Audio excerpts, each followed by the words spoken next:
بسم اللہ الرحمن الرحیم۔ السلام علیکم۔ کیا آپ التحیات کا پس منظر جانتے ہیں کہ ہم کیوں نماز میں اسے پڑھتے ہیں؟ التحیات ایک بہت اہم دعا ہے جسے ہم اپنی روز کی نماز میں دہراتے ہیں۔ جب مجھے اس کی اہمیت معلوم ہوئی تو میرا دل پگھل گیا۔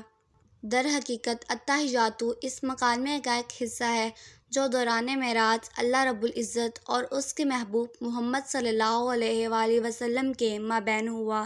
جب حضرت محمد صلی اللہ علیہ وآلہ وسلم اللہ رب العزت سے ملے تو آپ صلی اللہ علیہ وآلہ وسلم نے السلام علیکم نہیں کہا۔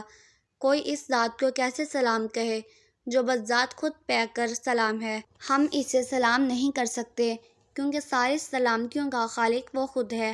لہٰذا رسول اللہ صلی اللہ علیہ وآلہ وسلم نے عرض کیا، التحیات للہ والصلوات والطیبات، تمام زبان کی، بدنی اور مالی عبادات اللہ کے لیے ہیں۔ اللہ سبحانہ وتعالیٰ نے ارشاد کیا، السلام علیکہ ایھا النبی ورحمۃ اللہ وبرکاتہ۔ اے اللہ کے نبی، آپ پر اللہ کا سلام اور برکتیں ہوں۔ اس کے جواب میں رسول اللہ صلی اللہ علیہ وآلہ وسلم نے فرمایا، السلام علینا وعلی عباد اللہ الصالحین۔ سلام ہو ہم پر اور اللہ کے صالح بندوں پر۔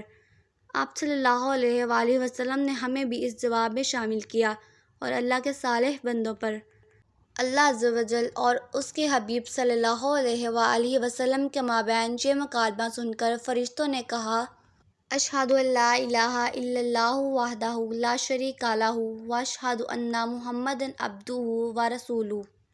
میں گواہی دیتا ہوں کہ اللہ کے سوا کوئی معبود نہیں، اور میں گواہی دیتا ہوں کہ حضرت محمد صلی اللہ علیہ وآلہ وسلم اللہ کے بندے اور اس کے پیغمبر ہیں۔ سبحان اللہ۔